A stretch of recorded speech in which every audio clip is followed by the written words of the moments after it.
Assalamualaikum Pak Husni. Waalaikumsalam, Brenda. Mohon maaf ya nih Pak ya, saya mengganggu waktu Bapak ya. Ya, nggak apa-apa. Saya tadinya mau ke sekolah Bapak ke Talok Sawah 7, tapi saya pikir kejauhan. Ya. Karena Pak Husni rumahnya dekat, saya langsung ke rumahnya aja Pak ya. Iya, tidak apa-apa. Sekali lagi mohon maaf ya Pak ya mengganggu waktunya. Jadi saya minta kesediaan Bapak untuk diwawancarai oleh saya. Ya.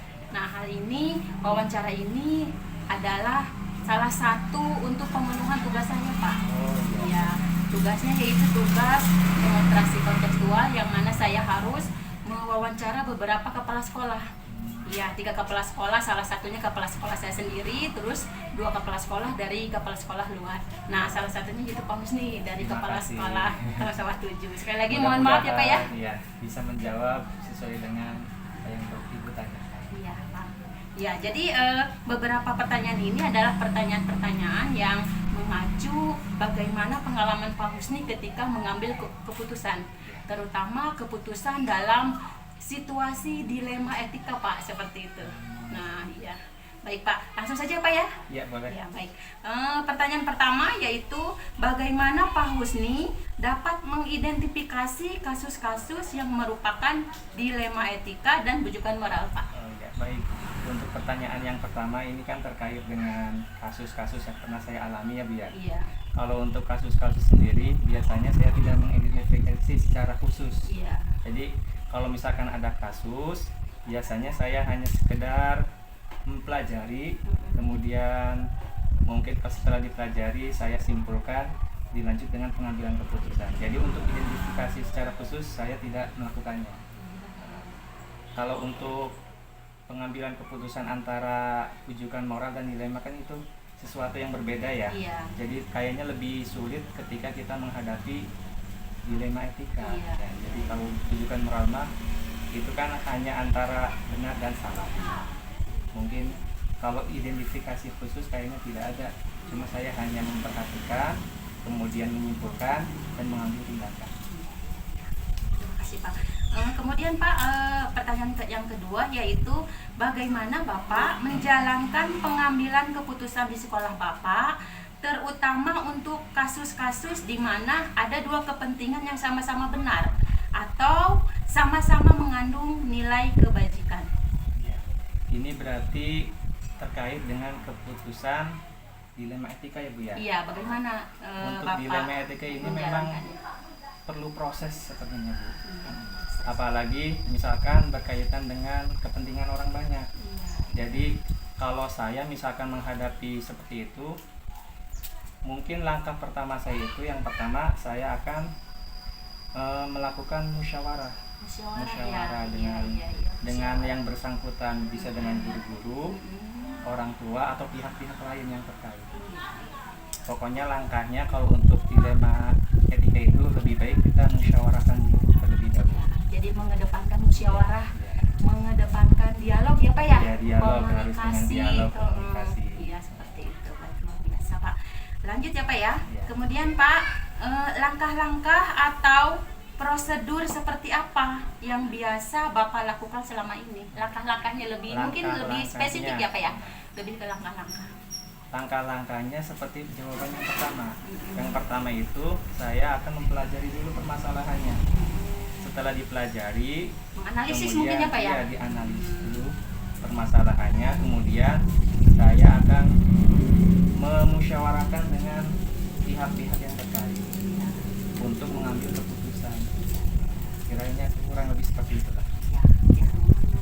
Musyawarah itu penting ya Pak ya, Iya. supaya keputusan yang kita ambil itu bisa berpihak untuk kepentingan semua orang ya Pak ya. Jadi tidak ada yang dirugikan. Nah, gitu setuju Pak.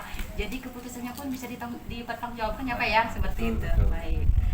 Selanjutnya Pak, kemudian hal-hal apa saja yang selama ini Bapak anggap efektif dalam pengambilan keputusan, khususnya pada kasus-kasus dilema etika yang Bapak anggap efektif langkah-langkahnya? Efektif. Langkah-langkah yang menurut saya efektif itu yang tadi harus dilakukan dengan cara musyawarah. Iya, gitu. Soalnya apa? Apalagi kalau misalkan keputusan itu menyangkut kepentingan orang banyak. Kalau dimusyawarahkan, minimal itu nanti banyak sekali pendapat-pendapat yang masuk dari orang yang bersangkutan ataupun dari yang lain, sehingga nanti kita bisa memilih mana pendapat yang kira-kira paling baik di antara yang terbaik. Jadi antara yang baik-baik itu kita bisa memilih yang terbaik, kurang lebih seperti itu. Iya, jadi walaupun misalnya Bapak sebagai pimpinan tidak serta-merta Bapak mengambil keputusan sendiri ya, tapi tetap melibatkan keluarga sekolah, Ya, betul. mungkin bisa juga komite ya Pak, bahkan kalau misalnya masalahnya sulit bisa melibatkan pengawas mungkin ya Pak ya, Bisa, seperti bisa. itu ya, luar biasa ya Pak ya. Memang dalam pemecahan masalah itu butuh kolaborasi ya Pak ya, seperti itu mungkin ya Pak ya. Baik Pak, terima kasih. Selanjutnya Bapak pertanyaannya, hal-hal apa saja yang selama ini merupakan tantangan dalam pengambilan keputusan pada kasus-kasus dilema etika? Nah, berdasarkan pengalaman Bapak nih, yang misalnya merupakan tantangan ketika Bapak mengambil keputusan situasi dilema etika ini, tantangannya apa kira-kira?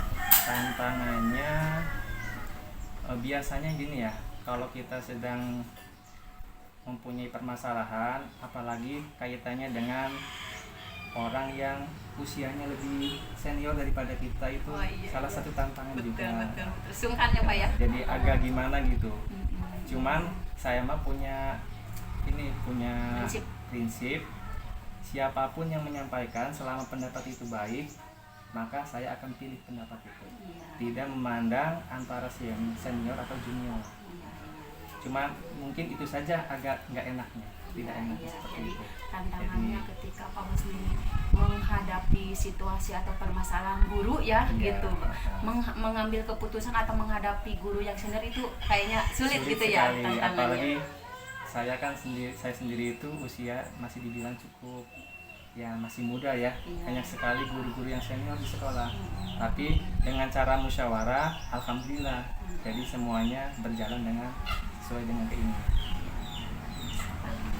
Pertanyaan selanjutnya Pak, apakah Bapak memiliki sebuah tatkala atau jadwal tertentu dalam sebuah penyelesaian kasus dilema etika? Apakah Bapak langsung menyelesaikan di tempat atau memiliki sebuah jadwal untuk menyelesaikannya?